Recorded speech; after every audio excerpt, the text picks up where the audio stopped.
25 जून 1975 को रातों रात सब कुछ बदल गया। 26 जून 1975 का दिन भारत के इतिहास का सबसे काला दिन कहा जाता है। लोकतांत्रिक भारत का काला अध्याय 21 मार्च 1977 को खत्म हुआ।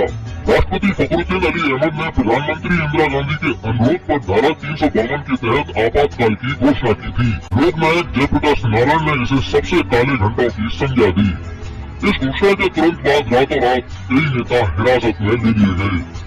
वास्तव में 25 जून की घटनाओं की जड़ 12 जून 1975 थी। उस दिन सुबह सुबह ये खबर आई कि अदालत ने फैसला सुनाया है कि इंदिरा गांधी ने 1971 में रायबरेली में चुनाव जीतने के लिए सरकारी मशीनरी का गलत इस्तेमाल किया था और इस कारण न्यायालय ने उनका चुनाव रद्द कर दिया और उन्हें 6 साल के लिए चुनाव लड़ने के लिए अयोग्य भी घोषित कर दिया।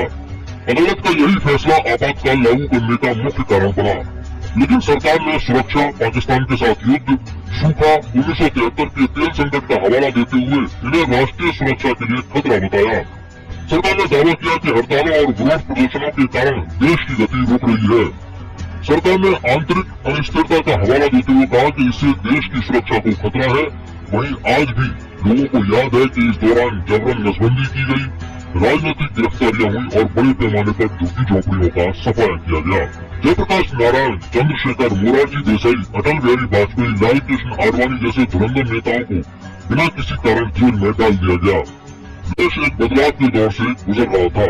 5 जून 1975 को बिहार में अपने प्रसिद्ध भाषण में जयप्रकाश ने कहा कि भ्रष्टाचार मिटाना, बेरोजगारी दूर करना, शिक्षा में क्रांति लाना ऐसी चीजें हैं जो आज की व्यवस्था से पूरी नहीं हो सकती। उन्होंने कहा यह तभी संभव है जब संपूर्ण व्यवस्था बदल दी जाए। पहली बार जेपी ने संपूर्ण क्रांति के शब्द का इस्तेमाल किया।